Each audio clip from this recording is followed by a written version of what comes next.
primeira New Lester, né? New Lester que vai sair aí artigos todo domingo comentando aí sobre o Brasil. O nome da New Lester era o Brasil Desvendado. E ontem foi o primeiro artigo. A New Lester custa R$ 20 por mês para quem quiser assinar. E aí, se você quiser um descontão, você pode assinar o pacote mensal, que é 200, tá? Ganha um descontão aí de R$ 40. Aqui, toda segunda-feira, a gente propõe aí ler junto, comentar junto, tá? Para quem não tem acesso ou para quem leu, mas queria trocar uma ideia sobre, para ver se a gente teve um mesmo entendimento, ou trocar uma ideia sobre os assuntos que o Ciro aborda. Lembrando sempre, pessoal, que é importante vocês irem assinar, tá? Assinar a parada, ainda mais para financiar essa corrente de opinião. Acho que depois dessa polarização aí que está infernizando o Brasil entre lulistas e bolsonaristas, tá deixando o país atravancado aí há anos. Acho que é sempre importante ressaltar, né? É... Que é legal você financiar outras correntes de pensamento, tá? A gente está precisando de outras correntes dissidentes dessas duas aí, porque essas duas correntes estão levando a gente pro buraco e buraco sem fim, né, cara? Então é o seguinte. Obrigado, Juan. Obrigado pelo Prime, mano. Obrigado pelo Prime. Obrigado por incentivar meu trabalho. Obrigado pela moral aí, tá? Tamo junto, viu, Juan? É nóis mesmo, mano. É... Salve, Sara. Oi, vou pra São Paulo fazendo uns pichos no teu cenário e depois eu mando teu amigo Renan pintar. Sai fora. Então é isso, pessoal. Hoje é então aí a primeira newsletter. Lembre-se, tá? Se você puder, assine e financie essa corrente de opinião aí. cirogomes.com.br. É só ir lá e assinar. Beleza? Ó, eu vou ler nessa. Tem dois monitores aqui. O monitor aqui lateral, que é o que passa para vocês aqui. Ele é menor. Então eu vou ler aqui no meu, tá? Que é melhor para eu ler. E às vezes o daqui pode ficar um tempo sem mexer, mas aí eu vou lá e mexo, tá bom? Então vamos lá então, pessoal.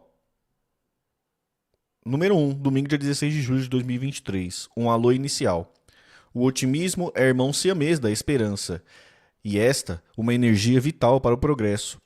Quando descalibrado, é força poderosa para a desorientação coletiva, para gerar conformismo e estagnação e, até mesmo, o assassínio de ideal.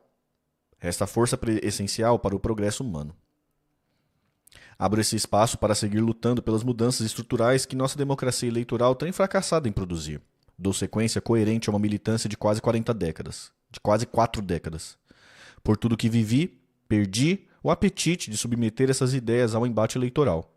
Não abro mão, entretanto, de meu direito e dever de cidadão de participar do debate, colaborando no que puder, para ajudar o brasileiro médio a compreender seus problemas, ajudando a contextualizar esses problemas no ambiente público institucional, política institucional, pois este é o caminho mais eficiente de empoderarmos uma fecunda corrente de opinião. Sem ela, tudo muda para que tudo permaneça como está. Nesse país em que 70 milhões de pessoas amanhecem neste domingo sem ter o que comer, ou tendo o que comer precariamente, depois de 35 anos de uma democracia quase unilateral, unicamente eleitoral, ainda que essencial. Beleza? Começa profundo, né? As palavras duras, né? Palavras duras, cara. Gostei do começo ali, né, mano? O otimismo é irmão siamês da esperança. Otimismo e esperança andam lado a lado, é isso, né? E esta, uma energia vital para o progresso. Quando descalibrado, a esperança, quando descalibrada, é força poderosa para a desorientação coletiva. Acho que ele já aborda mais ou menos o tema que ele vai abordar, né? Que ele vai falar, né?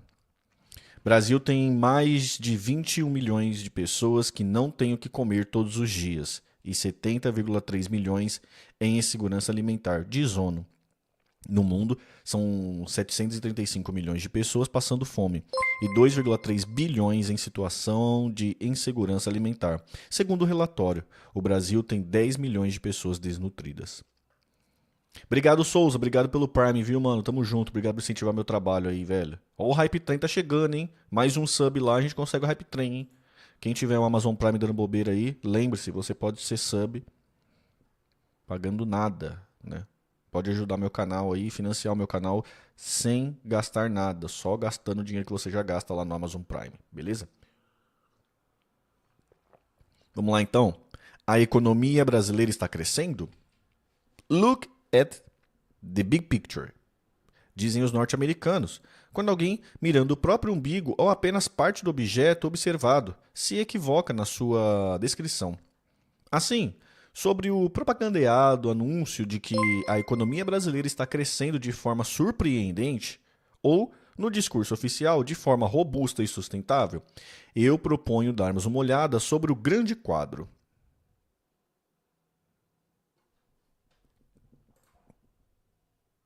Obrigado, M. Souza. Seja muito bem-vindo. Assim, sobre o.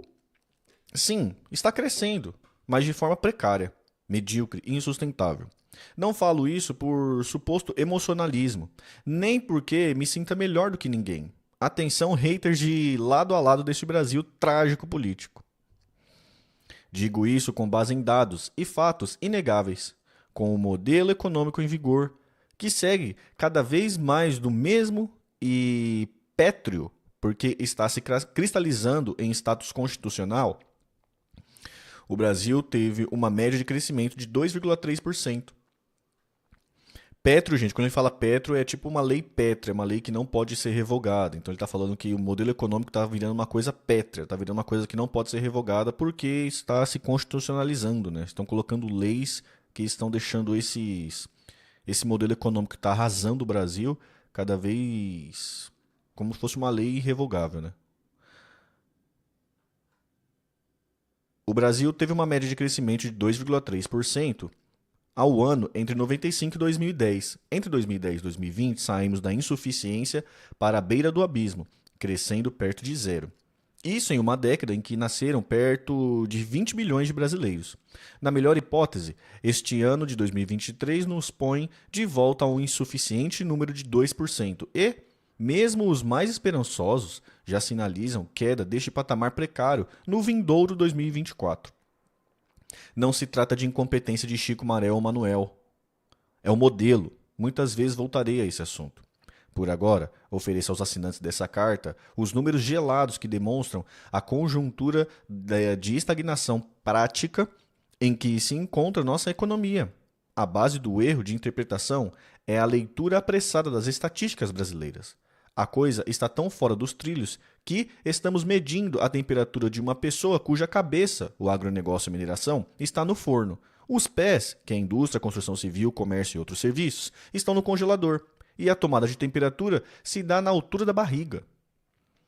Tá falando que você está pegando um corpo lá, deixando a cabeça no freezer, né? O pé no fogo, no forno e medindo a temperatura do meio do corpo, né? Então, quando tem alguém congelando, outro queimando, e você está achando que a temperatura do paciente está normal, mas não está. Vamos lá? Ao básico, crescer é quando uma loja nova abre e outra não fecha, e quando uma indústria nova abre e outra não vai à falência. Para isso, é necessário que as famílias consumam mais. Para isso, é preciso que elas tenham mais renda e mais crédito, e que o governo, no curto prazo, incremente seu investimento em infraestrutura. Mais que isso, é fundamental que haja um ambiente institucional estimulante e, no médio e longo prazo, toda a nação econômica ganhe produtividade. Isso só é obtido com notáveis ganhos em educação, ciência, tecnologia, inovação e com a disseminação das práticas produtivas da economia do conhecimento entre todos os empreendedores, em especial entre aqueles de nossas imensas periferias urbanas e rurais. Aqui ele está falando, né? Aqui foi um termo mais técnico, né? Mas vamos tentar desvendar.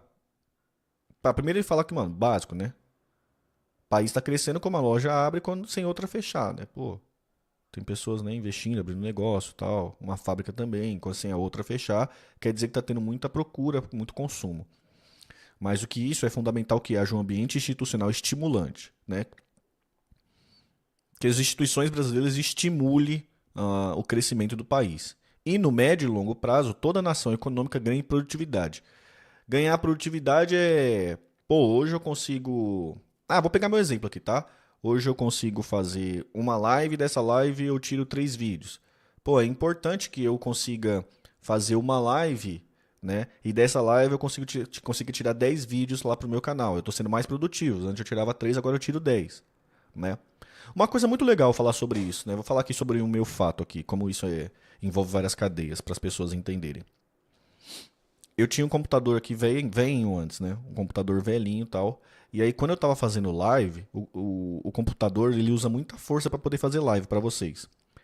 E aí, por exemplo, eu não poderia, ao mesmo tempo que o computador tá fazendo essa live e coisa e tal, eu abrir meu programa aqui Photoshop para poder fazer as capas dos vídeos. Porque eu vou fazendo a live, vou cortando, já vou subindo, né, os trechos lá, os cortes no YouTube, e já vou fazendo aqui as thumbs enquanto tô fazendo a live, já vou fazendo as capas no Photoshop e já vou. Quando eu termino a live, as minhas capas já estão prontas. E aí eu já subo lá no YouTube e meus vídeos já estão prontos.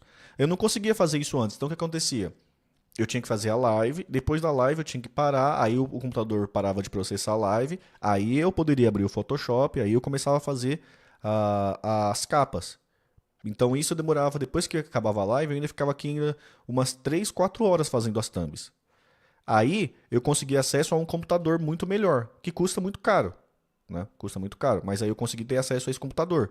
Agora com esse computador bom, eu consigo fazer as thumbs enquanto as capas dos vídeos enquanto faço a live. O computador consegue fazer essas duas tarefas ao mesmo tempo. Então, eu ganhei produtividade. Sacou? Eu ganhei produtividade. E muito da produtividade do Brasil, eu usei o exemplo aqui como computador, tá? O acesso ao computador, computador importado.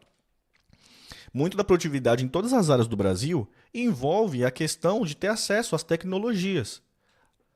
Muitas vezes tecnologias que são importadas, né? Então, o Estado brasileiro, a institucionalidade brasileira, ela tem que estimular que os seus habitantes, os seus empresários, os seus empreendedores tenham acesso às tecnologias para poder competir, né? Para poder competir com os outros, porque senão só quem tem, só uma pequena parcela que tem acesso a essas tecnologias que consegue se destacar no mundo ou no próprio Brasil, e tal. Quanto mais pessoas tiverem acesso a essas tecnologias, mais a produtividade do país como um todo ela aumenta, né? Acho que você definiu o pobre liberal só usando a sua vida como exemplo. Pois é, cara, mas é isso. Então acho que é isso que ele está falando aqui, né? Depois ele fala: isso só é obtido com notáveis ganhos em educação, ciência, tecnologia, inovação e com a disseminação de práticas produtivas na economia do conhecimento entre todos os empreendedores, em especial aqueles nas nossas imensas periferias urbanas e rurais. Isso é um papo muito legal, porque, por exemplo, eu também sou morador de periferia e tal, e se eu não tivesse acesso aos equipamentos e coisas do tipo que são caros, muito provavelmente eu nem estaria aqui, né? As pessoas nem estariam me ouvindo agora na minha live, nem você estaria ouvindo esse corte e tal. Então isso é importante, né? É o acesso à tecnologia e a educação também, porque a educação de pilotar essas tecnologias, né? Isso é importante também. Mas vamos lá. Se o Ciro tivesse dito dessa forma, muito mais pessoas teriam entendido o Ciro. Mas a gente está aqui para ajudar, Samuel. Conseguimos, né? Miséria de massa, pobreza extrema e educação precária não permitem desenvolvimento. É necessário ainda que haja, idealmente, uma total formalização da economia. Em economês, formação bruta de capital alta, ou pelo menos em elevação, crédito acessível, ocupação da capacidade instalada, ociosa, do aparato produtivo, agregação de valores dos bens e serviços produzidos, entre outros. Pô, vamos tirar esse economês aqui de novo, né? Pô, ficou meta bem economês aqui também, né? Mas vamos lá. Miséria de massa, pobreza extrema e educação precária não permitem desenvolvimento. Bom, isso aqui, óbvio, né? Tá bem claro aqui, né? É necessário ainda que haja, idealmente, uma total formalização da economia. Formalização da economia é o seguinte, por exemplo, eu tô aqui fazendo minha live e tal, aí beleza. Aí no final do mês o YouTube e a Twitch lá me pagam uma grana. Paga uma grana que a plataforma gerou lá pra mim. Ela paga, mas eu sou um cara informal, cai lá na minha conta e aí eu não tô. Como que eu contribuo pro Estado, coisa e tal, ou pago os meus impostos ou coisa do tipo? Só quando eu consumo alguma coisa, porque nessa renda que vem, meio que fica no vento, sabe? Fica no vento, então eu sou uma pessoa informal. E eu ser informal, isso impacta em várias coisas, porque INSS, né, Seguridade Social, eu estou meio que demitido, o imposto de renda, meio que eu estou demitido também, né, eu não, acabo não conseguindo contribuir com isso. Acesso a financiamento e crédito, isso também acaba sendo um dificultor, uma dificuldade, porque, vou financiar tal coisa, tá bom, quanto você ganha? Aí você não consegue comprovar quanto você ganha porque você está informal. É mais difícil de você comprovar quanto você ganha, a renda, porque você é uma pessoa informal. Então, o que ele está dizendo ali é que a formalização da economia, se você criar mecanismos, a instituição para formalizar as pessoas que estão fora, estão no mercado informal, poderia ser um Uber, tá? Estou falando aqui de um streamer, mas poderia ser um Uber, ou um vendedor, ou como é que é? Um corretor de imóveis, né? Essas pessoas, se conseguir formalizar essas pessoas, isso acaba sendo bom para o desenvolvimento do país. E o Brasil, o que está acontecendo muito hoje em dia, é uma alta carga de pessoas trabalhando de forma informal, fora dessa economia, né? E aí depois ele fala assim, ó, formação bruta de capital alta ou pelo menos elevação, crédito acessível, ocupação de capacidade instalada ociosa. Essas fábricas, né? Essa fábrica pode produzir 100, e as fábricas não estão produzindo, não estão na sua produtividade máxima, elas estão produzindo 50, quando ela pode produzir 100 por dia. Então, essa fábrica ociosa também não é bom para o país, porque quer dizer que as pessoas não estão consumindo, ou a empresa não está conseguindo vender, e automaticamente tem menos funcionário do que poderia ter naquela empresa, e automaticamente, quando tem menos funcionário, menos pessoas empregadas no mercado formal, acaba não gerando essa bola de neve, né? Essa roda não gira. Ó, o Flávio falou, opa, eu trabalho com Uber, haha.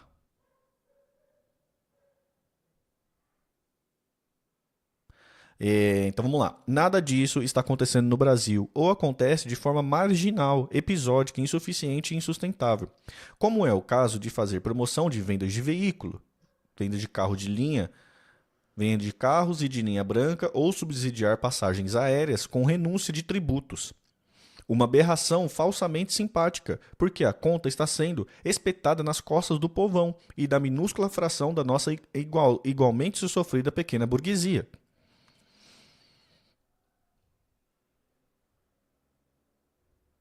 O cashback do governo à indústria automobilística moribunda seria, por exemplo, dinheiro suficiente para pagar todas as cirurgias eletivas, dos que hoje vegetam em uma fila maior que a do que um ano de espera. Sem falar das doenças graves, como o câncer, em que o tempo perdido decreta a morte certa. É a tragédia do nacional consumismo movido a lobbies e fisiologia. Tá, ele está falando o seguinte: quando o governo abre mão desses tributos que ele deveria receber para poder fazer um plano igual do carro, vamos voltar para quem não lembra, né? O governo falou assim: ó, montadoras, eu vou fazer um plano para vocês, que é o seguinte: vocês vão poder, eu vou isentar do imposto que eu cobro quando você vende o carro. Quando você vende o carro, eu vou te isentar desse imposto. Em troca para você poder vender mais carros. Eu vou deixar o carro desonerado desse imposto, deixar o carro mais barato e aí vocês vão conseguir vender mais. O que o Ciro está falando é, esse imposto que o Estado deixou de arrecadar, ele servia para alguma coisa. Para que servia esse imposto? Serve para fazer aquelas coisas que o Estado é responsável por fazer. A saúde, por exemplo. Ele deu um exemplo como a saúde, tá? A saúde. Então, esse valor que o governo abriu mão para as montadoras vender mais carro, ele vai faltar lá, por exemplo, na saúde. Esse dinheiro era suficiente para fazer todas as cirurgias do período de um ano, um pouquinho maior que um ano, ele fala ali, né? Eletivas. Então, todas as cirurgias que estão lá, se você. Provavelmente, muitas pessoas que estão vendo esse vídeo têm algum parente ou é a própria pessoa que está esperando o SUS te chamar para ir fazer a cirurgia. Minha mãe mesmo tá esperando uma para fazer a hernia de disco dela, né? E ela tem dores, coisa e tal, gasta dinheiro com remédio, então ela está esperando, já estava esperando mais de um ano para poder fazer essa cirurgia. E essa cirurgia poderia ser feita com esse dinheiro, mas o governo não abre mão disso para poder dar renúncia para a montadora, né? Para a montadora poder vender carro, coisa do tipo, e em vez de fazer o que aquele dinheiro deveria ser destinado a ser feito. Então ele lista isso aí, tá bom? Então voltemos aos índices. Leiam e gravem. Letra maiúsculo, tá? Esses números, porque não demora e todos perceberão a realidade que está por trás deles. Nada menos que 1,7% dos 1,9% de crescimento anotado como base para a euforia artificial da propaganda e para alentar os interesses do dominante setor financeiro foram produzidos pelo agronegócio, tão satanizados pelas generalizações preconceituosas. Confuso também isso aqui, hein? 1 do 7 para 1 do 9? 1 do 7 para 1 do 9, é. Ah, então é quase tudo, né, gente? 1 de 7 para quase 1 de 9. É o seguinte, a melhora que teve aí o PIB melhorou 1,9% agora nesses primeiros 6 meses. E ele está falando que o que fez puxar isso foi a safra de soja, que foi 21% maior do que o ano passado e foi colhida no primeiro trimestre. Mas não haverá esse efeito doravante. Então o agronegócio teve uma safra muito boa, o agronegócio, boom, explodiu e puxou o PIB para cima. Mas é uma safra boa, não vai ter sempre safra boa. Enquanto os outros setores ali não teve essa melhora é, substancial, assim, né? E aí lembra que ele estava falando lá, é a mesma coisa de você colocar a cabeça do paciente no freezer, o pé no forno e medir a temperatura do meio. Nossa, olha que a temperatura estava ruim, agora está boa aqui do corpo, mas não, né? Não. Porque tá lá o pé queimando, tá todo mundo queimando, entendeu? Enquanto a cabeça tá no gelo, vai morrer o cara.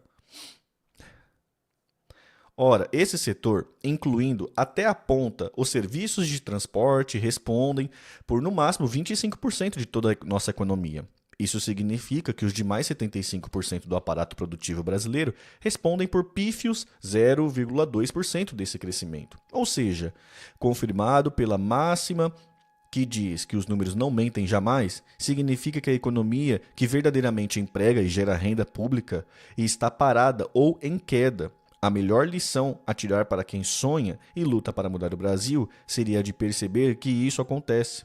De novo, é um modelo. O neoliberalismo, turbofinanceirizado ao extremo, praticado unicamente no mundo pelo modelo brasileiro, teima em desconhecer pelo menos 3 assimetrias. Fecha os olhos para 3 diferenças críticas entre nossas condições nacionais de produzir e trabalhar versus a concorrência que enfrentamos no mercado nacional e no comércio exterior. Custos e perfil do financiamento, sofisticação tecnológica e escala. Neoliberalismo, para quem não sabe, gente, é esse discurso assim que fala assim, deixa que o mercado resolve, tira o Estado e deixa que o mercado, os empreendedores e o sistema vai resolver por si só, vai se acomodar. Quanto menos Estado, melhor. Isso é o neoliberalismo, é liberal, é achar que a liberdade dos agentes da economia vão sem uma regulação, né? Sem uma regulação e sem um fio condutor, sem uma organização, sem um projeto, vai resolver os problemas. E a gente está nesse modelo econômico há muitos anos e ele está produzindo coisas que não está agradando pelo menos o brasileirinho. Né? O brasileirinho não está feliz disso aí. E aí ele fala, tem alguns fatores que faz com que o Brasil não consiga ter resultados que o povo brasileiro espera, que o mercado por si só não vai resolver. Que precisa do Estado regulando essas questões ou intervindo nessas questões para poder dar um ambiente agradável, né? Para esses outros agentes competirem e se desenvolverem. Aí ele lista aqui 3. Custo e perfil do financiamento, ou seja, o perfil, né? Como que consegue, como que a economia se financia. Quero abrir um negócio, tem um negócio inovador aqui, pensei em abrir um negócio, preciso de dinheiro para investir naquilo. Como que eu vou me financiar? Existem bancos com taxa de juros que seja atrativas, existem crédito no mercado para eu poder pegar, é fácil, é burocrático, a taxa de juros é boa ou não. Então ele fala, é o perfil, o custo e o perfil do financiamento. Só quem gere isso, quem pode se intrometer nisso, é o Estado. Né? O Estado ele tem um papel protagonista nisso, né? E quando ele se ausenta ou deixa os caras fazerem o que querem, os bancos fazerem o que querem, isso acaba meio que matando a economia. Sofisticação tecnológica, foi aquele exemplo que eu já usei, né?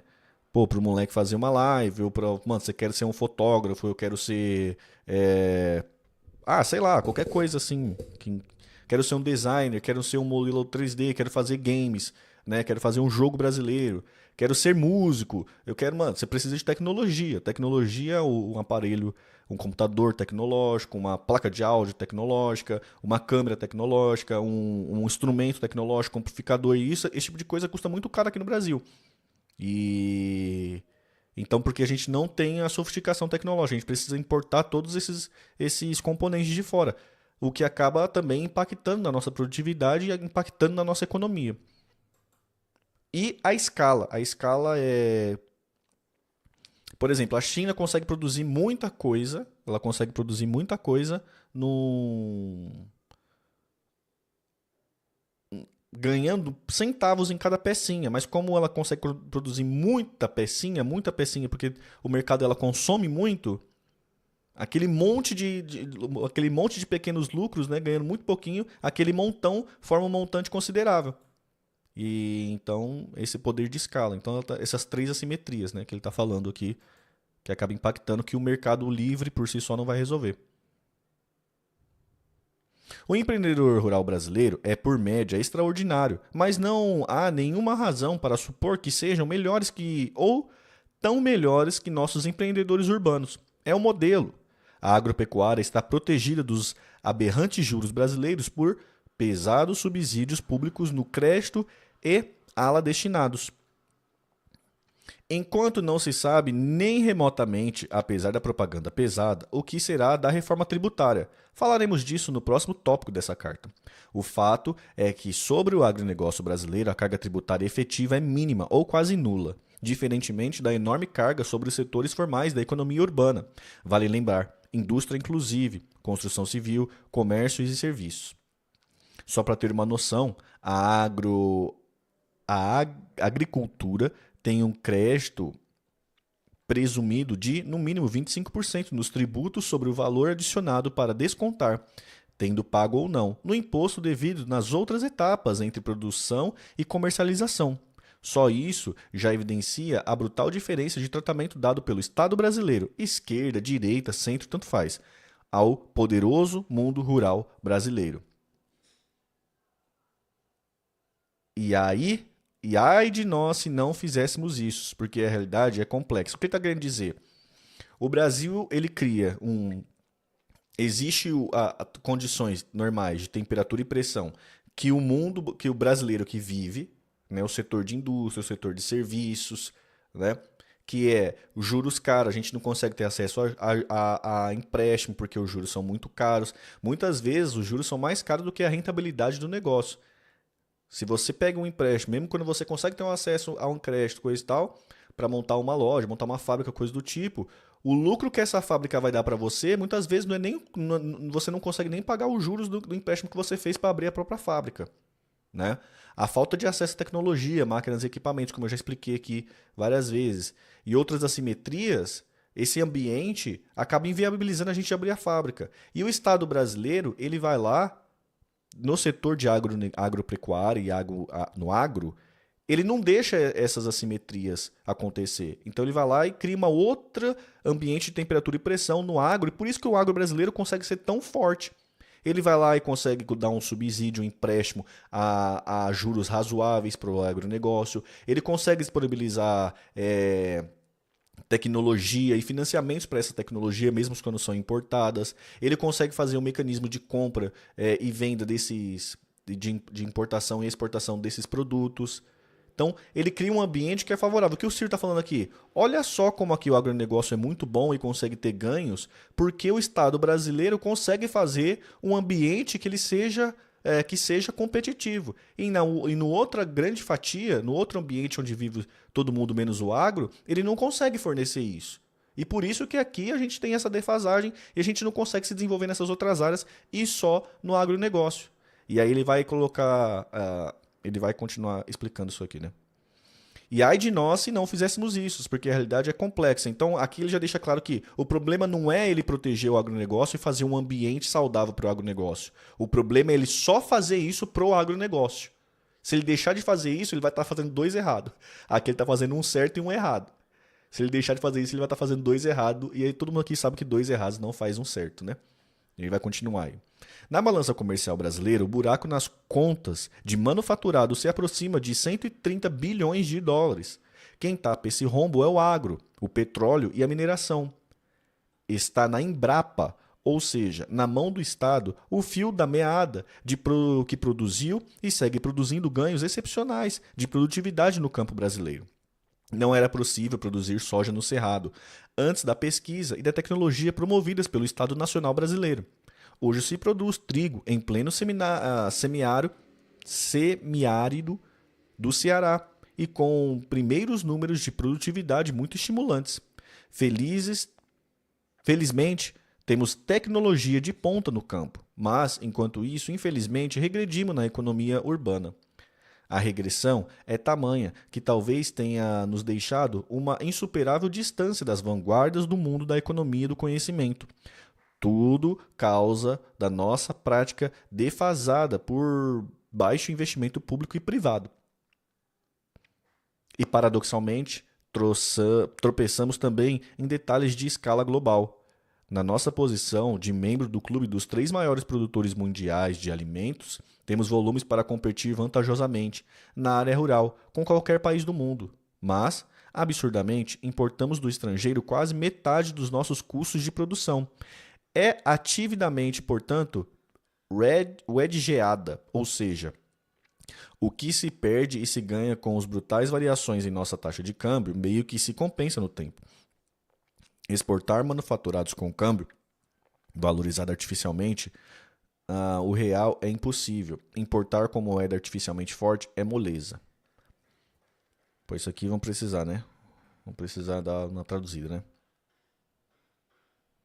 Então vamos lá. Esse agronegócio que eu estava explicando aqui, para ele ser competitivo, mesmo ele sendo competitivo e mesmo ele já tendo garantido que vai ter cliente, é como se você tivesse todo mundo querendo comprar uma coisa e você consegue produzir aquela coisa. Então vai ter cliente. E aí você olha para você fazer aquele produto, você está vendo que você está trazendo para comprar a matéria-prima, né, as coisas que você precisa para poder fazer aquele produto que está bombando de cliente na sua loja, bombando mesmo. Tem muito mais cliente do que você consegue dar conta. Para você fazer aquele produto que você vende, você precisa importar muita coisa. 50% daquilo que você compra, da matéria-prima para poder fazer as coisas, você importa. Muito louco, né? Então, o que o senhor está querendo dizer aqui? Ora, a gente já sabe que tem aqui, ó.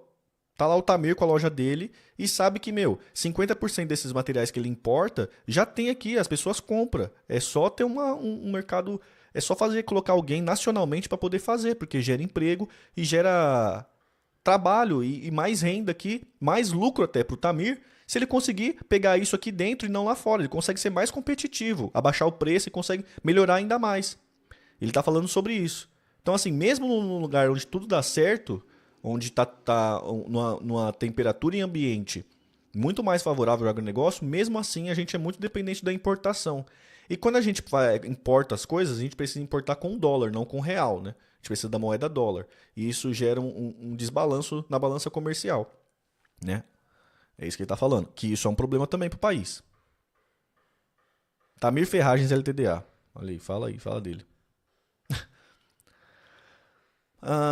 E aí ele fala que quando tem câmbio alto é difícil para eu comprar, né? Porque eu preciso de mais reais para comprar esse produto lá e acabo subindo o preço para o produto final aqui em reais. Cobro mais caro porque eu preciso de mais reais para trazer essas coisas importadas. E o contrário acontece uma forma infeliz, porque quando o câmbio desvaloriza muito, uma pessoa que vai comprar aqui na minha mão, ela pode comprar ou de mim ou ela pode comprar de um gringo agora. Porque agora ela também consegue comprar importado. Porque o dinheiro dela está valendo mais. Isso também acaba sendo perigoso também. Porque essa balança comercial acaba, né, desregulando. Beleza?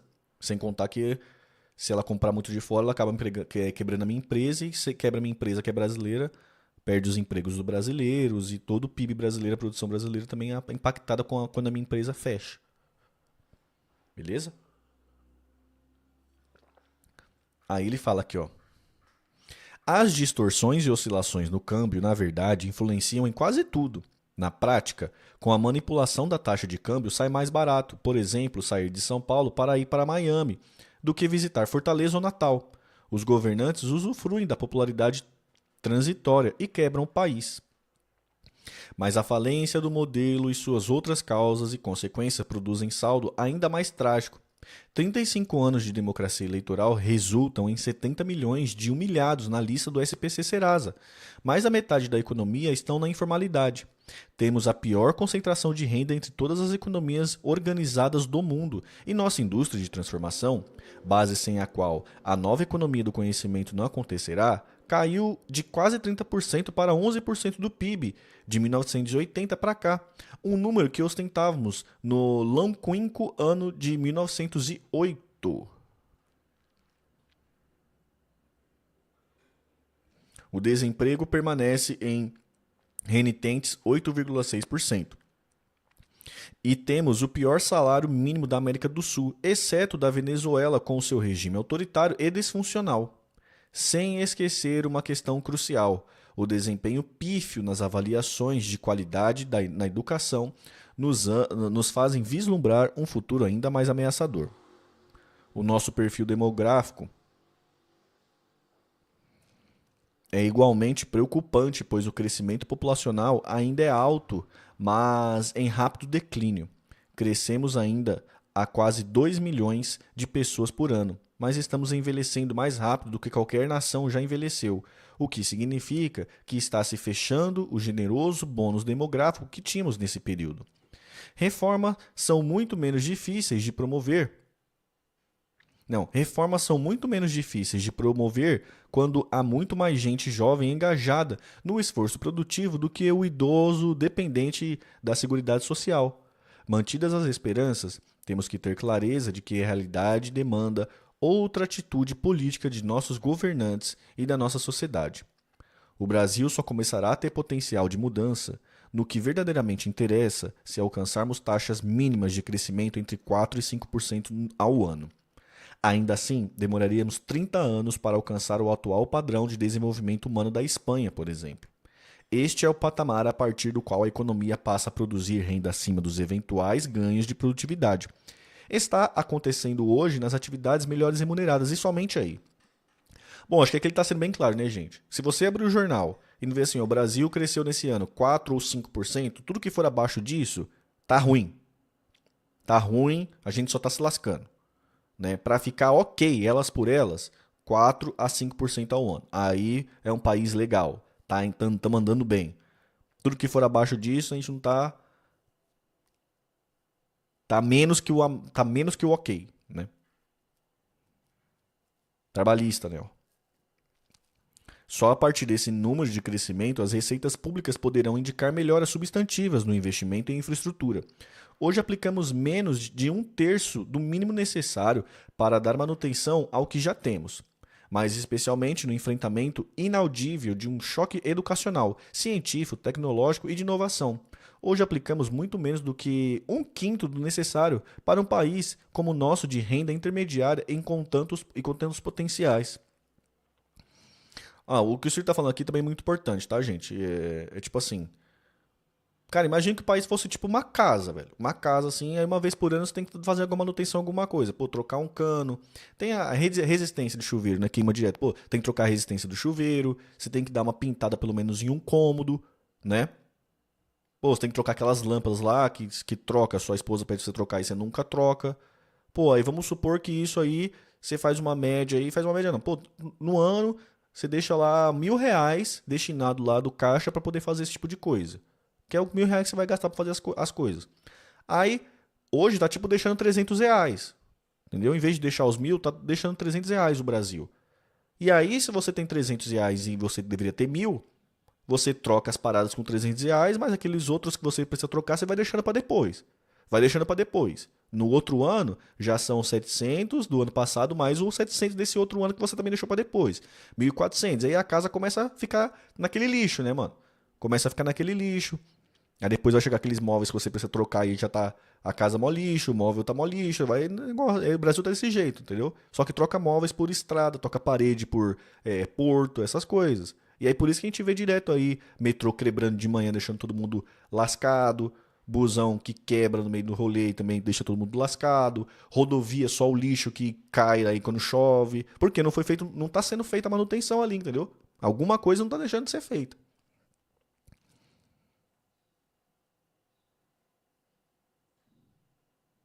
A última taxa de investimento total conhecida, colhida já no início do segundo trimestre de 2023, está atolada em míseros 16,6% do PIB.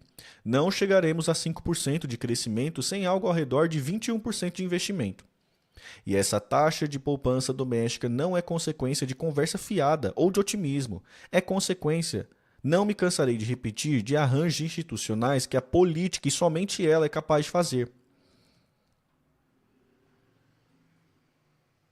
Mesmo com toda esta gravidade e urgência, não se está fazendo nada para resolver os problemas estruturais, a não ser na retórica apressada dos que nos governam todos esses anos. Uma retórica enganadora que entra e classifica como sérios meros arranjos superficiais e estruturalmente inconsequentes. Lembramos que ficar em dois exemplos recentes. Lembremos para ficar em dois exemplos recentes. Obrigado, Fabrício. Seja muito bem-vindo, mano. Obrigado pelo follow. Vamos lá? Lembremos, para ficar em dois exemplos recentes. As propaladas reformas da Previdência Social e do sistema tributário. Tudo refletindo o conformismo mais asfixiante que já vi na nossa chamada sociedade civil. Abre aspas. É o que é possível, fecha aspas. Isso o que mais se ouve entre os que nos governam. Um vergonhoso álibi para a falta de projeto, para o governismo fisiológico e corrupto, para a falta de imaginação institucional ou pura e simplesmente para as covardias mais vergonhosas de sequer tentar.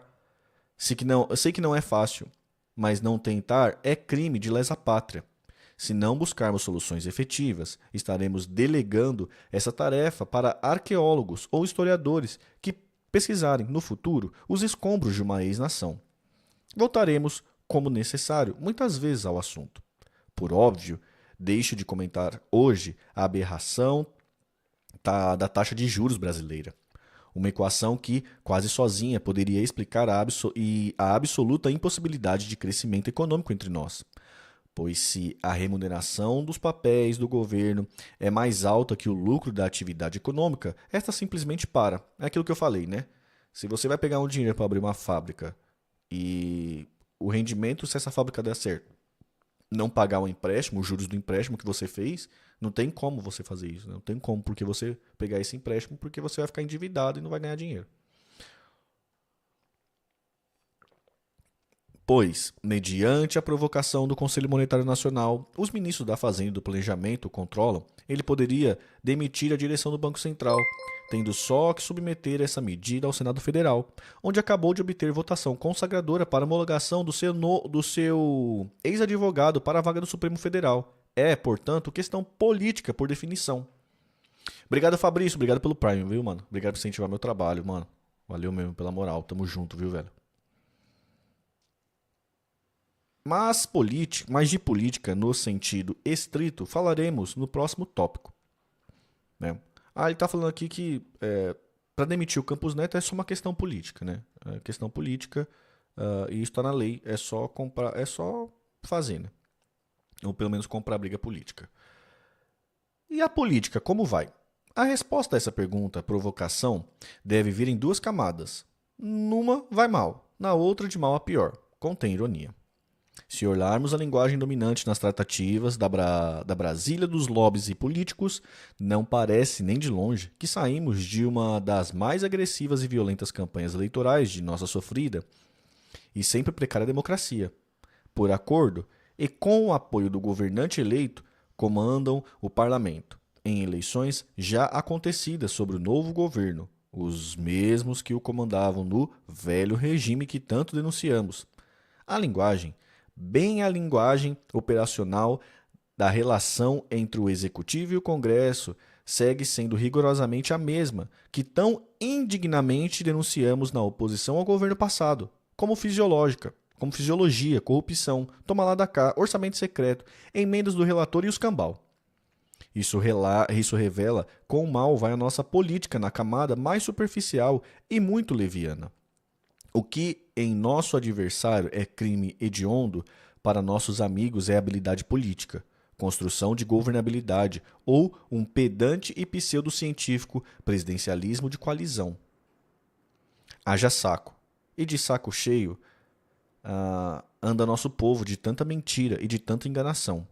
A política se desmoraliza de forma generalizada. Só que a política é a linguagem da democracia. Ops!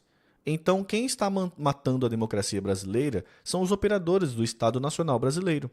Os arruaceiros golpistas do dia 8 de janeiro são apenas a expressão tosca e a ser severamente punida de um problema muito mais grave, que vive protegido em algumas das casas mais respeitáveis da República. Respeitáveis entre aspas. E aí, nessa dimensão mais profunda, a política vai muito mal mesmo. Vejo se aprofundar de forma muito grave aquilo que um dia descrevi como paradoxo da legitimidade. Em resumo, todos os políticos se elegem no Brasil pelo voto do povo, a quem abordam prometendo uma agenda a fim dos nossos dramas coletivos: saúde, educação, segurança, moradia, emprego, melhoria de renda, etc. Este rito é um tanto parecido em grande parte do mundo. O problema aqui é que, passadas as eleições, as estruturas da República são operadas de forma absolutamente submissa a uma poderosa aliança entre plutocratas, a casta dos barões financeiros à frente, com oligarquias, demagogos e corruptos. Palavras duras, hein?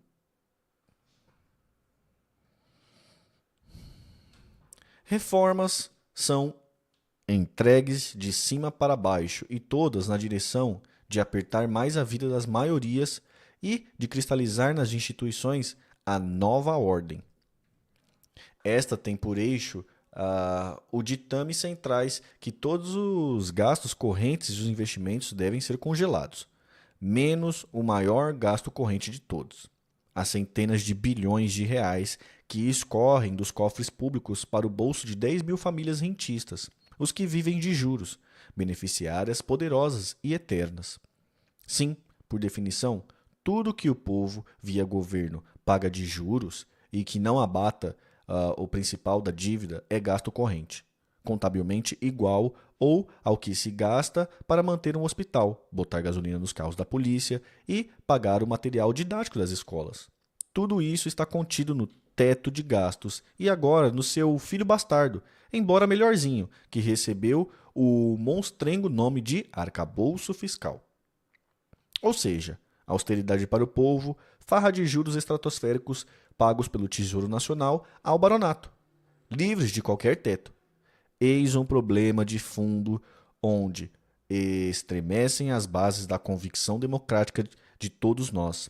E aqui, o que mais me angustia é o distanciamento da chamada sociedade civil desses questionamentos. É um problema de classe social mesmo.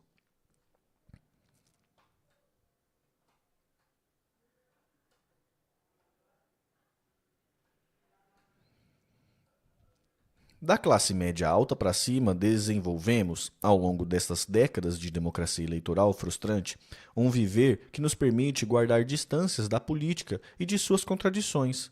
Plano de saúde para fugirmos do terror que a TV nos escreve da rede pública do SUS, mensalidade escolar para proteger nossos filhos da decadência de nossas escolas públicas, carros blindados e condomínios sitiados de segurança privada para mitigar o medo da violência generalizada e assim por diante. A questão das políticas públicas fica à mercê de massas populares sem a guia dos diagnósticos e terapêuticas que a política, notadamente suas vanguardas na sociedade civil, especialmente entre os intelectuais, artistas, estudantes, sindicatos, tem o dever de produzir e não o faz. O conformismo das elites dirigentes paralisa o país, deforma os governantes, estreita o universo ideal que poderia encantar o povo numa luta libertadora. Duas explicações como hipótese para este colapso da política. Linguagem da verdadeira democracia, repito. A geração que hegemonizou o poder no Brasil nesses 35 anos tem a respeitabilidade merecida pela obra de encerrarmos um regime militar e devolver ao país uma civilidade. Mas a esta altura parece ter sentado em cima dessa memória respeitabilíssima. E esqueceu que a agonia de nosso velho modelo econômico é que fragilizou a ditadura. nos permitindo derrotá-la, não sem concessões absurdas que cobraram recentemente seu preço, como o anacronismo de um pseudo-tutelar militar, como o anacronismo de uma pseudo-tutela militar dos destinos da nação, era o possível e o prudente, dizemos então. De lá para cá, nada foi feito para rever os processos de formação de nossa casta militar e, pior, é flagrante o retrocesso nos critérios de promoção. Comparem que Geisel e Pazuello foram generais. Alguma coisa muito errada está acontecendo. O outro fenômeno é a importação dos Estados Unidos e da Europa Ocidental da centralidade que estas mesmas vanguardas em nossa sociedade civil estão dando a problemas reais e as questões respeitabilíssimas, mas que são problemas de terceira geração diante do problema de classe e da centralidade real na vida do povão, do emprego, salário, segurança pública e saúde, acesso à terra, qualificação para o trabalho e moradia. Outro dia, vi uma autoridade de primeiro escalão afirmar que nós precisamos escurecer uma determinada questão no lugar de esclarecer, o que seria, segundo a nova língua ultradireitista, um termo racista. Pode ser. Abandonamos a questão central da superação da miséria e da desigualdade como consequência lúcida da engenharia institucional do país e exercitamos nossa genuína alteridade ou compaixão hiperfragmentados a diversidades que repartem nossa nação. A esquerda juvenil não pode falar de economia nem da inexplicável rendição do poder aos ditados e práticos do que convencionou chamar de centrão. No que diz respeito ao meio ambiente e produção de energia, nossa turma do bem está preocupada genuinamente com a questão ecológica, mas se dispensa de escurecer como 40 milhões de brasileiros viventes na Amazônia Legal vão sobreviver se tudo o que sabem fazer é derrubar a floresta, criar gado e plantar. É o exemplo mais recente. Porém, esta é a característica de nossos governos nesse período todo. Em apenas 6 meses, nosso governo jogou para cima 16 bilhões de reais em emendas que nossa imprensa eufêmica chama agora de emenda PIX. Nosso orçamento em vigor prevê menos de 30 bilhões de reais como dinheiro destinado ao investimento. Por aí se tira o despropósito em que chegamos. Em 6 meses, mais da metade de tudo que o país tem para enfrentar todos os terríveis problemas são pulverizados sem nenhum critério de transparência, sem nenhum efeito na produtividade geral da economia ou na vida do povo. Pior, aqui embaixo, a luta eleitoral está sendo completamente corrompida pela aberrante diferença de arma entre um apaniguado do governo e um jovem idealista que queira entrar na luta política, ou mesmo deputados sérios que existem em quantidade muito maior do que se supõe. A República está apodrecendo mesmo, e a superbactéria está no poder executivo há mais de 30 anos. Vejo a exceção em Itamar Franco, levado ao deboche por esta mesma gente poderosa, à esquerda e à direita. Aí tem as matérias aqui na Folha de São Paulo. Lula libera lote recorde de emendas com 2,1 bilhões em um único dia. O governo também autorizou outros 200 milhões de verba rebatizada após fim das emendas do relator. Toma lá da cá. Lula acelera a liberação de emendas em votações importantes, como a reforma tributária. O governo já liberou 16,3 bilhões em recursos indicados por parlamentares desde o início do ano e pagou efetivamente 11 bilhões, deu no Estadão. O Globo. Pressionado na Câmara, o governo Lula bate novo recorde e libera 1,7 bilhão em emendas em um único dia. Deu na Folha de São Paulo, Bolsonaro libera 3,5 bilhões em emendas de relator após manobra em despesas de ciência e cultura. Sem reavaliação formal do orçamento, o governo vai destravar recursos para parlamentares aliados. Reforma tributária. Que verde é esse, Ciro? Puta merda.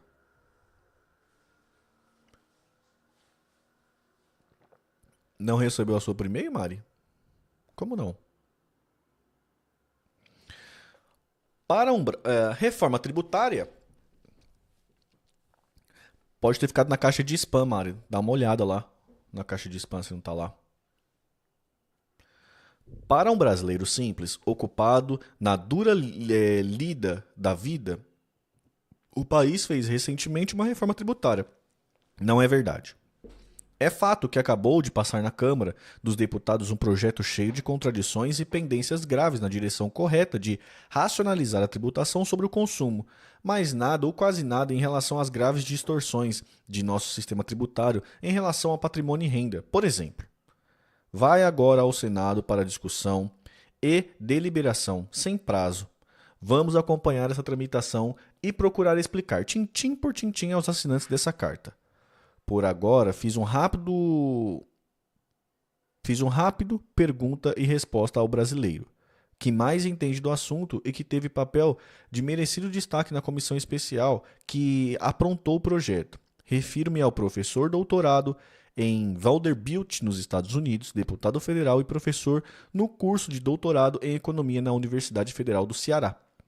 Além de ter sido, como secretário da Fazenda do Ceará, presidente do CONFAS, órgão que reúne e delibera tudo relativo aos tributos estaduais, do qual o ICMS é o mais importante. Mauro Benevides Filho, que já aceitou, fazemos brevemente uma live para ajudar as pessoas a entenderem como suas vidas serão afetadas pela reforma que passou, mas só que não.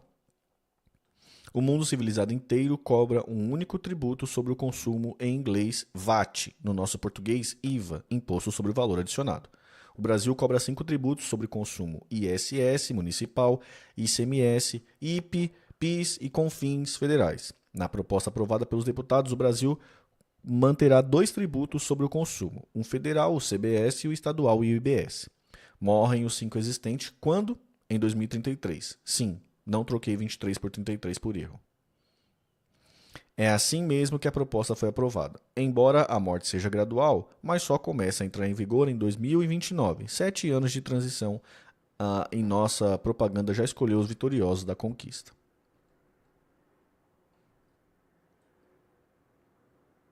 Apresentados os verdadeiros conteúdos e prazo, deve-se logo advertir ao povo que a provável alíquota deste novo tributo nascerá como provavelmente a maior do mundo.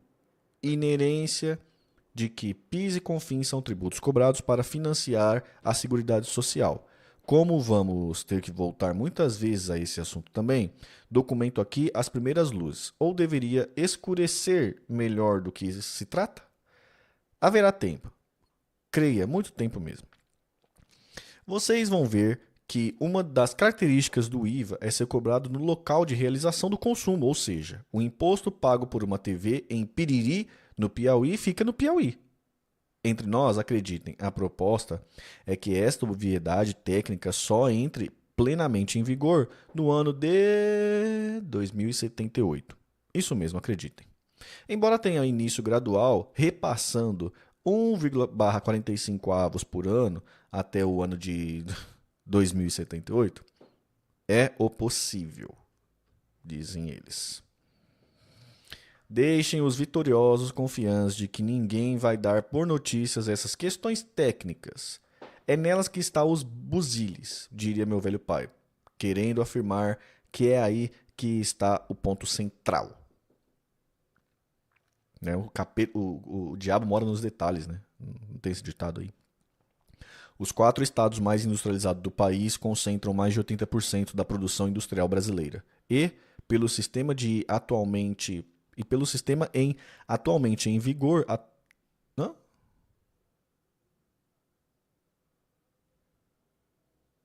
achei que escreveu errado aqui.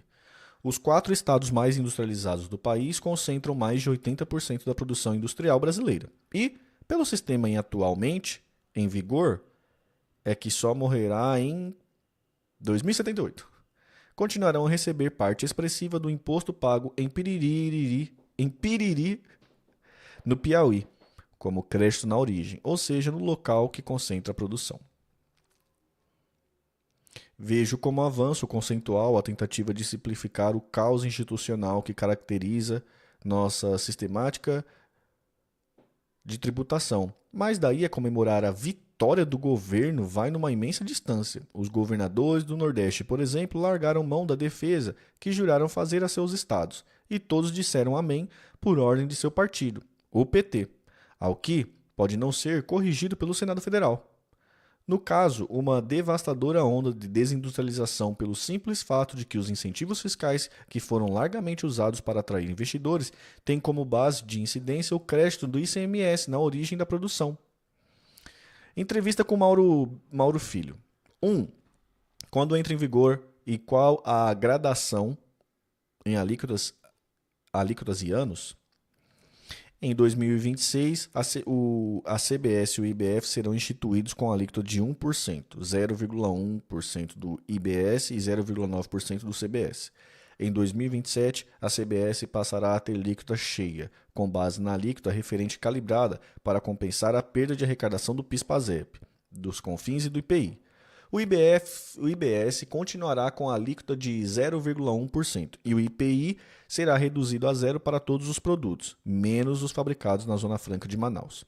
Em 2029, inicia-se a redução gradual do ICMS e do ISS, inclusive dos benefícios fiscais nas mesmas proporções, e o IBS terá sua alíquota de referência fixada de modo a trazer neutralidade com a perca de arrecadação dos impostos reduzidos.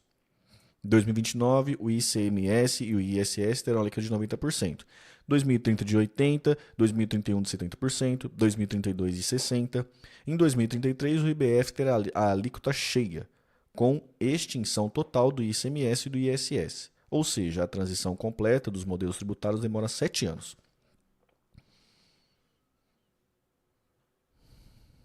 Preciso ler de novo isso aqui, mano. Tá confuso.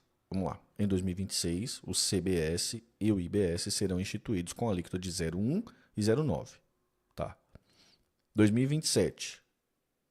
2026, tá? Será instituído isso aí. No final do governo Lula. Desse governo Lula 3. Será instituído isso. CBS 0,1 e o IBS 0,9.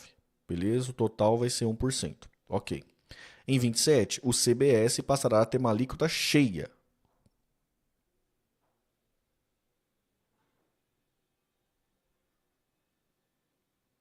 Tá. Então, o CBS vai, em 2027, vai acabar o PIS/PASEP e o IPI e vai ser só o CBS. Beleza? Em 2027 acabou o PIS/PASEP e o IPI. Acabou esses impostos, vai pagar só o CBS. Beleza? E o IBS continuará com a alíquota de 0,1. O IPI será reduzido a 0. Então, o IPI vai acabar para todos os produtos, vai ficar só o CBS, menos os produtos produzidos na Zona Franca de Manaus. Beleza? Até aqui, beleza, né? Tranquilo. Beleza. Tá. Em 2029, se inicia a redução gradual do ICMS e do ISS. Ótimo. Beleza, aí começa. 29 ele vai baixar. O ICMS vai baixar 90%, né? Se você paga 10 mil de imposto, você vai pagar 9 mil. E esse outro 1.000 você vai pagar de IBS, né? Porque ele está subindo ali também gradual. Depois de 2030, esses 10 mil que você paga, agora você vai pagar 8 e os outros 2 você vai pagar de IBS. 2031, 7 mil que você paga. Dos 10 mil que você pagava, 7 mil você vai pagar de ICMS e ISS, 3 mil você vai pagar de IBS. 2032, dos 10 mil você vai pagar 60 mil, ou 6 mil de ICMS e ISS e vai pagar 4 mil de IBS. Beleza? E 33 vai acabar, não vai pagar mais ICMS e ISS, vai pagar só os 10 mil de IBS. Beleza? Quais são as alíquotas? Vamos ver quais são os valores. As alíquotas de referência serão definidas pelo Senado. Ainda não foram divulgadas as estimativas para essa alíquota, mas digamos que as alíquotas referentes ao IBS e ao CBS sejam 20% e que a União, os estados e os municípios definam suas alíquotas no mesmo percentual da alíquota da referência. Nesse sentido, haverá 3 hipóteses de incidência.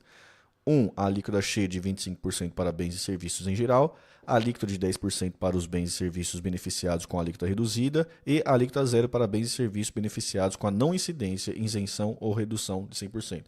Isso aqui ficou muito técnico. É o seguinte, eu estava pegando o exemplo 10 mil E estava baixando conforme o negócio. O problema aqui, pagava 10 mil, beleza? Pagava 10 mil. Em 2029, você vai começar a pagar 9 mil, aí ninguém vai saber se é 1.000 que você vai pagar pro IBS ou não. Ninguém vai saber se é isso. Eles vão definir se é 1.000, ou se é mais ou se é menos nessa regulação no Senado.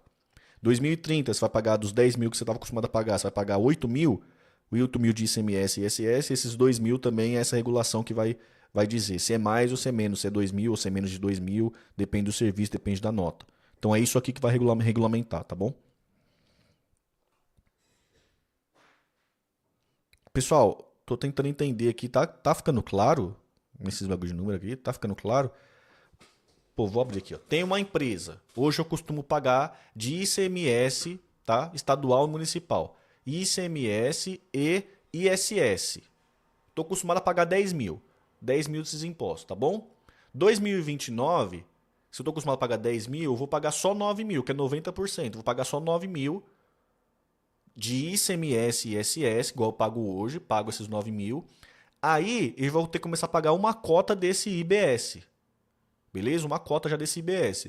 Esse IBS, se vai ser esse 1.000 de diferença, qual o valor que vai ser esse IBS? É aí que eles vão regular agora. O Senado vai regular agora, que é a fase que tá, a etapa que está agora. O Senado vai regular se vai ser esses 1.000 mesmo, se vai ser mais ou se vai ser menos. Tá? Aí depende do segmento, se é um setor de serviço que você presta, se é uma peça que você produz, se é alimento de cesta básica, né? Parece que alimento de cesta básica vai ser isento, então esse 1.000 já era, não vai pagar mais. Se é um serviço, aí então tá tendo uma questão, parece que serviço vai ter que pagar mais, então muito provavelmente vai ser mais que 1.000 se é serviço, se você presta serviço, coisa do tipo, né? Se é uma peça na indústria, coisa e tal, então é esse valor que vai ser regulado aí quando eu fizer essa mudada de chave a partir de 2029, tá bom? E aí vai caindo esse valor até 2033. Beleza? Acho que ficou claro, né? Acho que ficou claro. 4. Cesta básica, alíquota zero ou cashback. Tenho dito que o Brasil, nesse caso, seria o único país do mundo onde o pobre vai ter que ter capital de giro. Pior que é verdade, mano. Salve, Matheus. Meu Deus, a live tá bombando, gente. Sem ter. Eu não tava tinha visto não. Meu Deus, eu vou rodar um Ed rapidinho. Pode ou não? Rapidinho um Ed aqui, ó. Desculpa aí. Caraca, mano, live bombando. Tá, vamos lá. Número brabo. Você é brabo, moleque. Valeu, Flávio. Misturei o que eu tava lendo aqui com o lendo no chat aqui, velho. Que loucura. Vai lá. 4. Cesta básica, alíquota zero ou cashback. Aí ele coloca ali, né? Tenho dito que o Brasil, nesse caso, seria o único país do mundo onde pobre vai ter que ter capital de giro. Todos os produtos da cesta básica terão alíquota zero. Então, nesse caso, não haverá cashback. O cashback ficará restrito aos demais bens e serviços consumidos pela população de baixa renda e que não estejam 100% desonerados. Por exemplo, item de higiene pessoal. Cashback, vamos lá. Cashback, para quem não sabe, aí cashback é tipo o seguinte: vou comprar com o meu cartão de crédito. Eu compro tudo lá com o meu cartão de crédito, coisa e tal. Aí no final do mês o cartão de crédito me dá um cashback, que é o quê? De tudo aquilo que eu gastei, o cartão de crédito me dá uma porcentagemzinha de volta. Então, sei lá, você gastou R$ 2.000 o cartão de crédito da sua fatura, ele te dá um cashback de 2%. Aí ele te dá o cashback ali de R$ 20, no caso seria, né? R$ 20 ele te devolve lá, deixa a sua fatura mais barata, que ele tá te dando um dinheiro de volta. E agora vai ter cashback para alguns itens. Todos os itens que são 100% desonerados. Por exemplo, itens de higiene pessoal está entrando agora na cesta básica. Só que eles não são desonerados agora e tem essa fase de transição.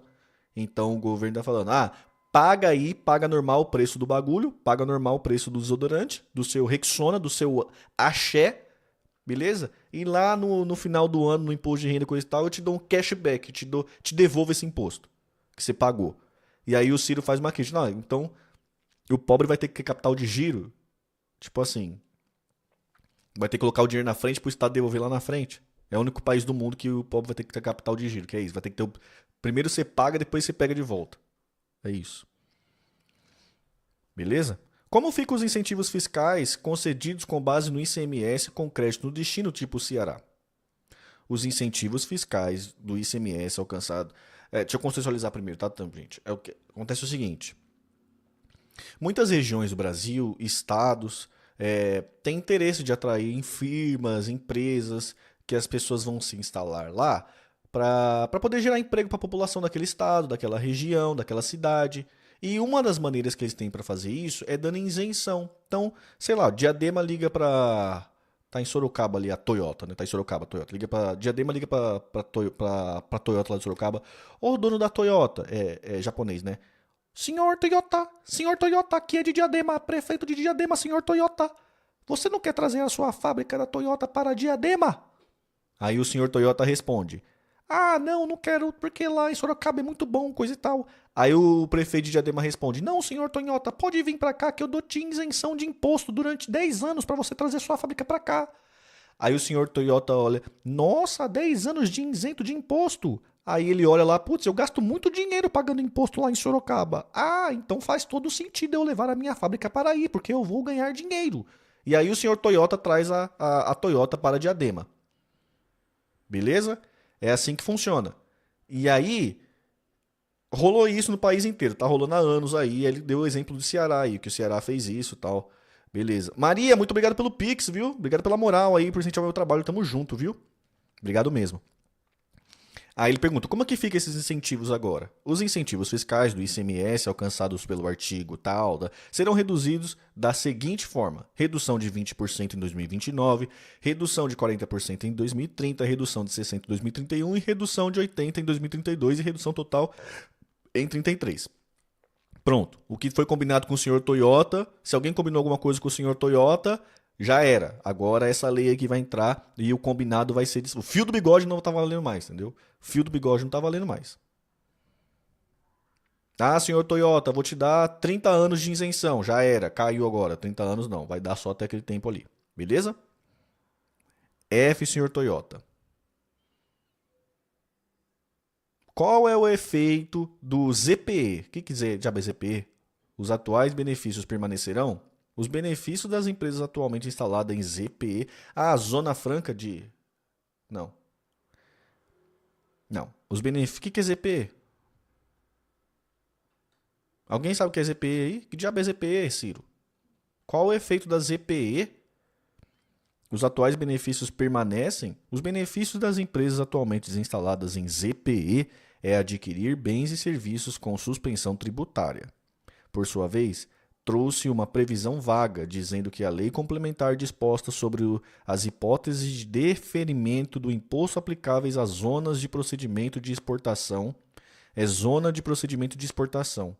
Embora suspensão e diferimento sejam institutos distintos, é possível criar um modelo com um diferencial competitivo para as empresas instaladas em ZPE em relação às empresas em gerais.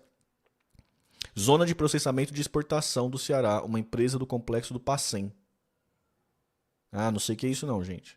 Eu não sei o que é isso não, eu não consigo explicar isso aqui não. Pra mim eu tava achando que era tipo um free shop, que tava tipo dentro de um aeroporto, que era uma zona. O aeroporto que tem aquela zona do free shop é uma zona que não é de ninguém, né? De exportação, importação, é tipo uma alfândega, né? Achei que era isso, mas aparentemente não é. Ou é tipo ou tem tipo um ZPE, além do free shop tem o ZPE do mar. Tem o ZPE do mar? Ah, não sei o que é ZPE não, gente. Zona de exportação? Ah, eu não sei o que é isso. Pega esse link, Tamir. Tá, vou pegar aqui. Ô, Ciro. Ciro. Ciro. Ciro. Você tem que explicar pra nós o que é, né, Ciro? Tem que explicar, né, Ciro? Alguém manda esse corte aí pro Ciro. Ciro, ninguém sabe o que é ZPE aqui. Tem que explicar pro paulista, pô. Não é só de cearense que é feito no Brasil. São as zonas francas que fazem processamento de exportação, portos e aeroportos. Vamos lá.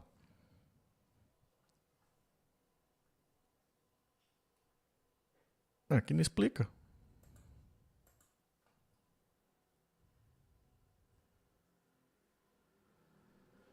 Ah, será que é free shop? Deve ser free shop. Ah, meu, eu não vou ler isso aqui não. Ciro, explica isso aí pra nós. Explica isso aí pra nós. Pô, não vou. Tá faltando a tradução. É, então, não tem como, não tem como. A legislação tá aí, é coisa complexa. É, então, coisa complexa. Eu preciso explicar, né? Preciso explicar, Ciro. Porra, Ciro. Mas vamos lá, mas tá bom, tá bom. Pula, vamos dar uma estudada e você volta durante a semana. Tá bom, boa. Na próxima, quem sabe chega essa demanda nele aí. 7. Qual o valor do FDR e quais os critérios de distribuição? São Paulo, Minas Gerais, Rio de Janeiro e Rio Grande do Sul vão participar também? O Fundo Nacional de Desenvolvimento Regional será criado no âmbito da União, com o objetivo de reduzir as desigualdades regionais e sociais mediante a entrega de recursos aos estados e ao Distrito Federal para aplicação na realização de estudos, projetos e obras de infraestrutura. No fomento a atividades produtivas com elevado potencial de geração de emprego e renda, incluindo a concessão de subvenções econômicas e financeiras e na promoção de ações com vistas ao desenvolvimento científico e tecnológico e à inovação. O recurso do fundo serão atualizados pelo ICPA a partir de 2023, até o ano anterior ao da entrega, e corresponderão aos seguintes valores: 8 bilhões em 2029, 16 bilhões em 2030, 24 bilhões em 31 e 32 bilhões em 32, e 40 bilhões a partir de 33. Embora caiba aos estados e ao Distrito Federal a decisão quanto à aplicação dos recursos do FDR, será a lei complementar que trará os critérios de distribuição, bem como os estados beneficiados. Tá. Vamos lá. O que é FDR? Fundo de Desenvolvimento Regional. Porque vamos lá, vamos pensar junto. São Paulo, qual que era o anacronismo? São Paulo, Rio de Janeiro, Minas Gerais e Rio Grande do Sul é onde estão as indústrias brasileiras, onde fabrica as coisas. 80% das indústrias estão aqui, né? E aí elas produzem as coisas, e aí um cara lá no Ceará, um cara em Pernambuco, um cara no Amapá, compra essas paradas, né? Compra essas paradas e o bagulho vai pra lá. Aí lembra que o ICMS, o imposto é cobrado na onde é feito produzido, e agora esse novo imposto vai cobrar aonde é comprado. O que isso acontece? Quando começar a ser com, o imposto ser cobrado, depois da transição toda, o imposto ser cobrado onde as pessoas compram, esses estados aqui que tem as indústrias, que tem muito dinheiro, principalmente São Paulo agora, porque recebe muito imposto, é uns estados muito ricos, vão deixar de receber esse dinheiro, e esses estados onde consomem as coisas, onde compra, que são em tese os mais pobres hoje, né, os estados menos ricos, porque não tem indústria, eles vão começar a ficar muito ricos, porque o povo vai começar vai estar comprando lá e vai estar pagando imposto lá. E aí, para compensar isso, fizeram esse fundo de desenvolvimento regional, para dar aquela equilibrada para onde vai o dinheiro, coisa e tal, vão fazer um fundão para ir desenvolvendo essa parada. Beleza? Para ir desenvolvendo essa parada. Agora, para onde vai esse dinheiro desse fundo? Não sei. Não sei se a transição tem algum, não sei, não entendi ainda se a transição está fazendo algum mecanismo para alimentar esse fundo para depois distribuir esse dinheiro, né? Precisa responder isso aí também, né? O Mauro precisa responder isso aí, o Ciro precisa responder isso. Como é que é esse fundo? Como é que ele vai ser alimentado? Ele vai ser enchido? Como é que ele vai ser enchido? Aí não sei. Enfim, mas é isso. E a pergunta é qual o valor desse fundo e os critérios de distribuição. Aí o Mauro Benevides passou os valores aqui e falou que a regra de distribuição serão através de lei complementar que trará os créditos de distribuição bem. Então vão criar uma lei para regular como é que vai se distribuir esse fundo. Essa reforma tributária só prevê que vai existir esse fundo e muito provavelmente nessa lei deve estar como que vai ser alimentado esse fundo, tá? Muito provavelmente está aqui, mas não falou aqui na pergunta. Mas e depois vamos fazer uma lei para ver como que distribui isso aí. Ah, deixa eu só ler aqui os comentários rapidinho, pessoal, que talvez alguém possa ter alguma coisa para ajudar nós aqui, ó.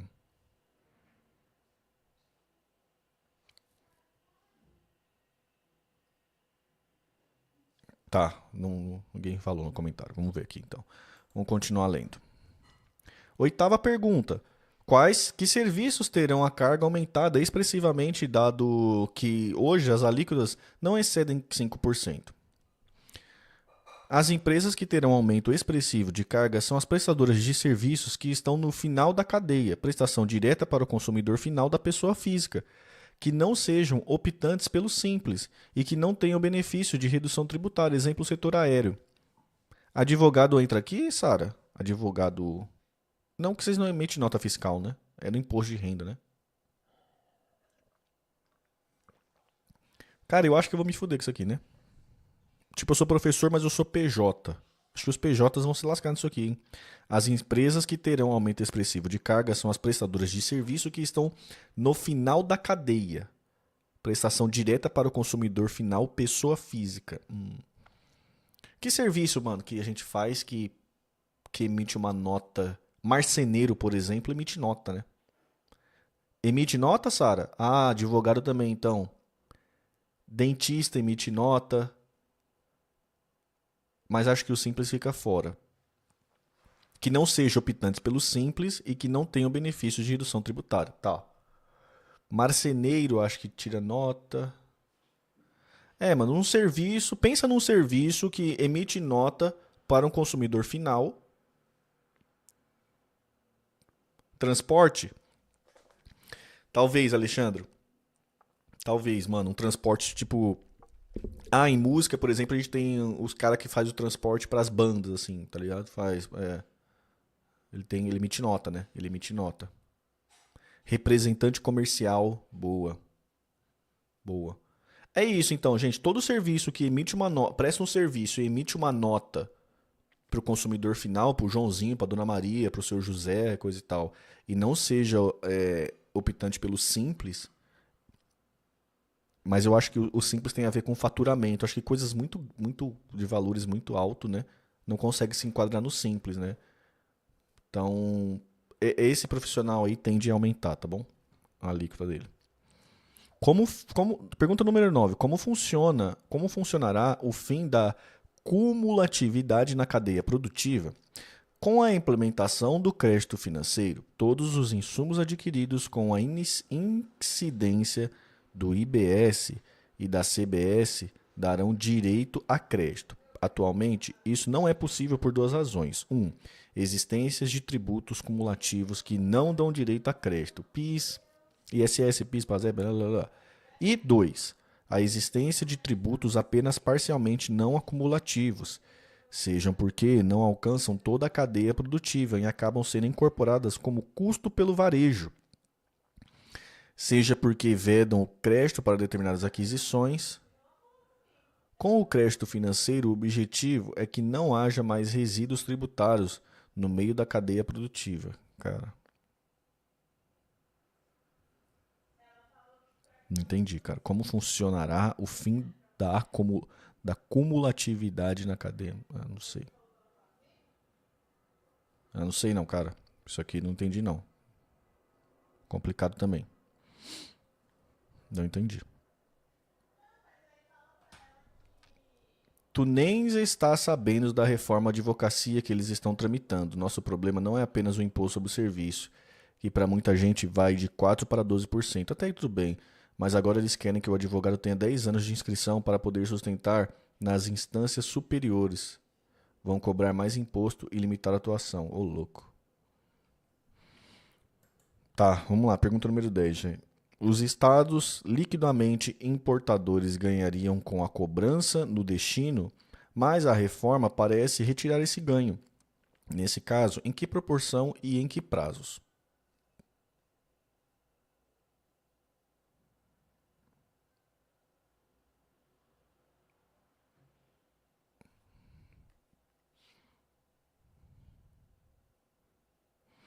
A transição federativa, vamos lá, os estados liquidamente importadores ganhariam com a cobrança no destino. São Paulo, é isso, ganharia com a cobrança no Ceará, por exemplo. São Paulo importando para o Ceará, o São Paulo ganharia. Mas a reforma parece retirar este ganho. Tá, vai retirar que é aquilo que eu estou explicando. Nesse caso, em que proporção e em que prazos? Tá bom, é aquilo que eu expliquei, tá bom? São Paulo produz e ele importa para né, para o Ceará. Agora vai cobrar lá aqui do Ceará, então o São Paulo vai deixar de ganhar disso aqui. Qual é o prazo que isso vai acontecer para o São Paulo se preparar? A transição federativa tem como objetivo transferir durante 50 anos a arrecadação dos entes produtores para aqueles que detêm os mercados consumidores.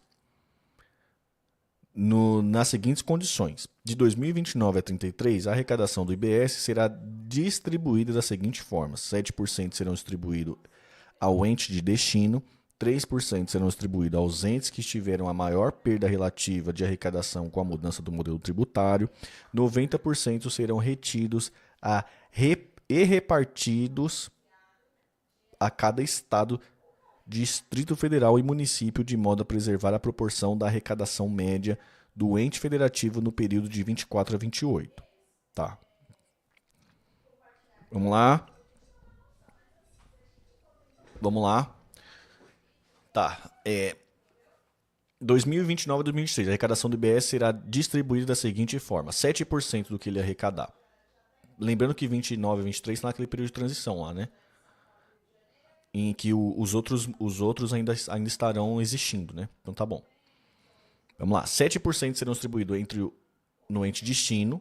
Então, São Paulo e Ceará, tô pegando, tá bom? 7% vai pro Ceará. Beleza. 3% serão distribuídos entre os entes que tiverem a maior perda relativa de arrecadação com a mudança do modelo tributário. Muito provavelmente vai para São Paulo, né? São Paulo e Cia. São Paulo, Minas Gerais, Rio de Janeiro e Rio Grande do Sul. Mas vamos colocar São Paulo aqui, tá? 3% vai para São Paulo. E o 90% serão retidos e repartidos a cada estado, Distrito Federal e município, de modo a preservar a proporção de arrecadação média no ente federativo entre o período de 24 e 28. Tá.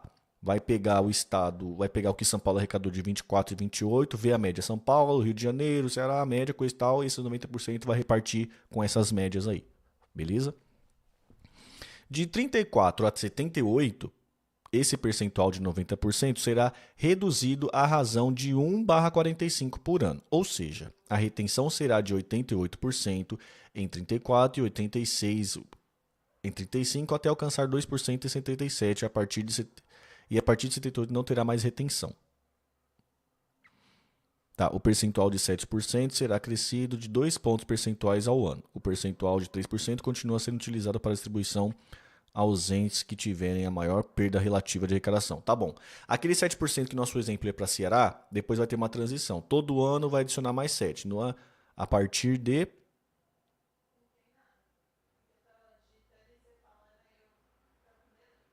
A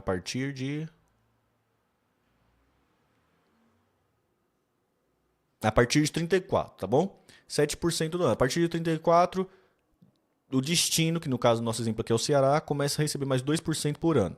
2034 vai a 9. Né? 2035 vai a 11. Entendeu? Ela vai pegando parte desse 90% lá, ele vai pegando, adicionando cada vez 2 pontos. Aquele 90% desce 2 e o estado de origem recebe mais 2. É isso, o Ceará aqui no nosso exemplo, tá bom? A partir de 79, 97% da tributação já estará no destino. E o percentual de 3% será reduzido gradualmente até 98%. Caraca, 2100, mano. Nós estamos falando da reforma até 2100 aqui, velho. Meu Deus. De fato, a transição longa mitiga muito o ganho no curto prazo para os estados de destino. Pronto, gente, é isso. Acho que conseguimos, né? Ficamos 2 sem pergunta, sem resposta, mas vamos ver. Continuando, rapidinhas, ou o que precisamos conhecer melhor. 1. O governo de Minas Gerais, do Partido Novo, está viabilizando mais uma inexplicável favor ao setor de locação de veículos, renúncia fiscal bilionária enquanto não paga, protegido por liminar judicial, as parcelas de sua dívida com a União. O Zema do Novo está dando isenção para Localiza, né? Localiza e CIA. Está abrindo mão de pegar imposto da Localiza e das companhias, e enquanto não paga a dívida com a União por causa de uma liminar. 2. O complexo industrial da defesa é um dos maiores potenciais de desenvolvimento para o Brasil. Ao invés de termos um plano para esse potencial extraordinário, estamos na iminência de ver a Avibras falir e ser entregue a preço vil a um mal afago grupo árabe chamado Barzan. Fica meu protesto. E a vergonha de ver o silêncio cúmplice do pensamento progressista brasileiro e dos líderes militares que sabemos as consequências funestas para o Brasil deste fato. Já tinha sido assim na felizmente frustrada entrega da Embraer à Boeing. 3. Na Petrobras nada mudou. A política de preços foi ajustada pela queda do valor do petróleo no mercado externo e pela queda do dólar aqui dentro. Não há mais nenhuma transparência que pelo menos havia na criminosa política de preços de paridade internacional, a PPI. O governo está manipulando os reajustes no volume e na oportunidade que lhe convém, na hora de retornar os impostos e na mesma proporção. A direção da Petrobras baixou os preços e mascarou assim essa alta. Segue com quase um terço de capacidade de refino nacional paralisados, exportando petróleo bruto e importando crescentes volumes de derivados na mesma fonte dos governos anteriores, os produtores americanos. Não se tomou nenhuma iniciativa para desfazer as negociatas monstruosas das vendas da BR Distribuidora, dos gasodutos e oleodutos, das refinarias Landulfo Alves na Bahia ou da Lubnor no Ceará. Nem sequer se conhecem auditorias ou inquéritos. E a outrora combativa FUP aonde anda? Alô, alô, CUT. Para encerrar, por enquanto, por favor, Petrobras, responda. Qual o seu plano estratégico? Que papel terá na conversão energética e na descarbonização? Vai ficar fora do esforço de hidrogênio verde? Vai abrir mão dos imensos negócios que o ecossistema do carro elétrico já está desenvolvendo no mundo? Vão entregar tudo aos chineses? Palavras duras, hein? Por fim, gostaria de agradecer a algumas pessoas que foram importantíssimas para que essa newsletter fosse lançada. Flávio Ataliba, Mauro Filho, Nelson Marconi, João Santana, Vicente Geolene, Anahi Gomes, Arrinsa, né, Gomes, Eduardo Moreira, Rafael Donatiello, Gisele Bezerra e a meu filho Yuri, grande Yuri. É isso, gente. O que vocês acharam? O que vocês acharam? Vou abrir uma enquetezinha aí pra nós. Pra vocês falarem. Deixa nos comentários aí. O que vocês acharam? Good. Bom demais. Bom demais, uai. Bom demais, uai. Regular. Dá pra melhorar. Dá pra melhorar. E paia. 3 opções aí, tá bom? Ó, cheguei no final. Vai ter corte ou eu tenho que voltar live? Eu vou fazer corte. Alexandre. Vai ficar um pouco grande, mas eu vou fazer. Cara, achei bom. Achei que fica um pouco cansativo no começo por a gente acompanhar o Ciro e saber do Ciro, dos pensamentos. Então acho que ele repete ali, né? Muita coisa que a gente já ouviu muito no começo. Mas eu entendo, porque tem que dar contexto para quem, né? Para uma pessoa nova que não tá acompanhando o Ciro, coisa do tipo, e ali acho que dá um resumo bom disso. Então, pra gente que já acompanha ele no começo ali, ele repetir as coisas que a gente já ouviu é um pouco cansativo, mas eu entendo de ser assim. Aí na hora que o bicho pega mesmo ali nas opiniões, aí a reforma tributária, coisa e tal, eu achei massa demais, mano. Nota 10. Então assim, no final de tudo, top, mano. Eu votaria bom demais o AI, né? A gente tem que dar o contexto por ser a primeira. E quando o bicho pegou, ele pegou ali mesmo. Tamir, se divulga aí, lança no chat, fala do Prime na Twitch. Boa. Ó, eu sou o Tamir Felipe. Eu faço live todo dia, pessoal. Live todo dia. Além das lives aqui no meu canal e no canal da Twitch, você pode incentivar o meu canal doando, sendo membro. Sendo membro no YouTube é muito importante, tá, gente? Os membros do YouTube, quem tá sendo membro no YouTube tá me ajudando muito. Me ajudando muito mesmo, assim. Tá financiando meu canal, sendo membro aí do YouTube. Se você, pô, Tamir, não tô sem grana agora, coisa e tal, mas eu assino o Amazon Prime, o Amazon Video. Eu também faço live na Twitch. E todas as pessoas que assinam a Amazon Prime, a Amazon Video, a Twitch é uma empresa da Amazon e ela dá a possibilidade de você, uma vez por mês, patrocinar um canal de um produtor de conteúdo na Twitch.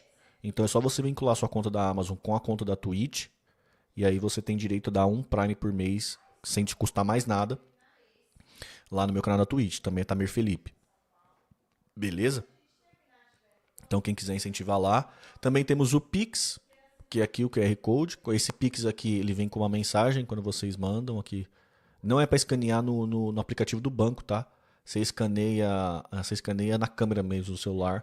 E aí ele gera lá o QR Code e tal. E aí aparece sua mensagem aqui com a inteligência artificial lendo a mensagem que você quer mandar, com áudio. Ou você pode também usar meu Pix aí, tamir.felipe@gmail.com, para incentivar meu trabalho. Beleza? Além desse meu canal aqui, eu tenho um programa com os meus amigos, Sara e Denis, programa de terça e sexta, que se chama Cisterna de Notícias. Um programa bem bacana, a gente fala sobre as notícias aí da semana. Terças e sextas, todo dia, terças e sextas às 8 horas da noite, tá bom? A gente tá aqui online nesse canal aqui, ó, Cisterna de Notícias. Vou mandar o link aí também para vocês. Beleza? E além disso, de segunda-feira eu apresento um programa no canal Disparada, um programa chamado Massa Crítica, no canal Disparada. É esse aqui, ó. Tá bom? Junto com o Fausto Oliveira. Programa muito legal, sexta-feira também, segunda-feira às 8 horas da noite, tá bom? Então, live todo dia aqui, geralmente eu entro meio-dia, 1 hora da tarde. Segunda-feira, 8 horas, tem Massa Crítica no canal Disparada. Terça e sexta, 8 horas da noite também, Cisterna de Notícia com o Denis e com a Sara. Beleza? Esse é o corte. Tá, vamos ver agora o comentário do pessoal. Bom demais, o AI venceu com 71, 76. Show. O Vladimir falou, linguagem ainda distante do brasileiro médio. Afasta quem já está distante. O Vladimir não ficou pá. Eu preferia que tivesse sido feito em vídeo. Acho que vai acabar sendo em vídeo, viu, Mari? Acho que vai rolar alguma coisa em vídeo e tal. Fragoso, beleza. Felipe, ajeita o título. Perseguido.